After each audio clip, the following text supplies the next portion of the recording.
싱가포르에는 조금 특별한 공간이 있습니다. 이네이블링 빌리지. 이곳은 장애인을 위한 하나의 시설이라기보다 여러 삶의 기능들이 함께 모여있는 하나의 마을처럼 느껴졌습니다. 안에는 취업 상담과 지원을 위한 센터가 있었고, 업무 공간과 함께 휠체어 사용자를 위한 운동기구가 갖춰진 헬스클럽도 보였습니다.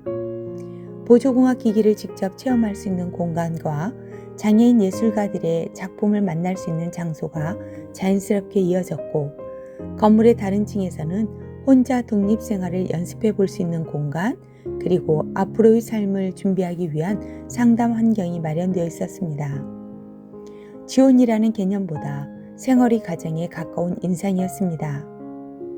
또 다른 곳에는 교육과 배움의 공간으로 장애인 특화 교육 공간인 MS 아카데미와 장애와 비장애가 함께하는 통합 유치원 킨들가든, 대형 세미나실과 야외 공연장까지 서로 다른 사람들이 자연스럽게 머무를 수 있는 공간들이 보였습니다.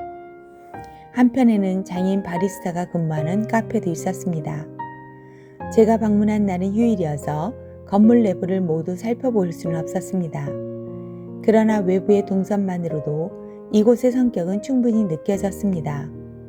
입구에서부터 이어지는 이동의 흐름, 자연스럽게 연결된 경사와 길, 비가 내려도 불편함 없이 이동할 수 있는 모습, 건물 사이사이에 자리한 나무들과 열린 풍경은 시설의 분위기보다 생활의 공간에 가까운 인상을 남겼습니다.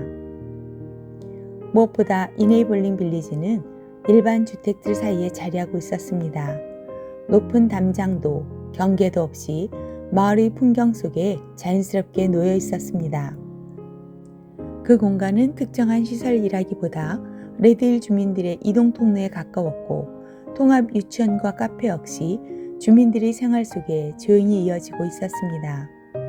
이네이블링 빌리지, 그 이름처럼 장애와 비장애가 구분되기보다 하나의 마을 풍경으로 공존하는 공간이었습니다. 며칠 동안 싱가포르를 돌아보며 이 도시가 가진 배리어 프리의 잔잔한 감동이 느껴졌습니다. 특정한 누군가를 위한 배려라기보다 누구에게도 불편함이 없다는 것, 장애인을 위한 특별함이 아니라 그냥 같은 삶을 살아가고 있다는 느낌이었습니다. 오래전 제가 운영하던 점자 도서관이 건축될 때의 기억도 떠올랐습니다. 지역 주민들의 반대가 있었습니다. 초등학교 옆에 시각장애인 기관이 들어오는 것은 안 된다는 이야기였습니다. 그래서인지 싱가포르에서 보았던 풍경이 조금 다르게 느껴졌습니다. SFH가 초등학교와 나란히 자리하고 이네이블링 빌리지가 지역 안에서 자연스럽게 이어지고 있는 모습, 그 장면은 오래도록 제 기억에 남았습니다. 그 차이는 크지 않았지만 분명하게 느껴졌습니다. 배리어 프리전이 함께하는 여정이었습니다.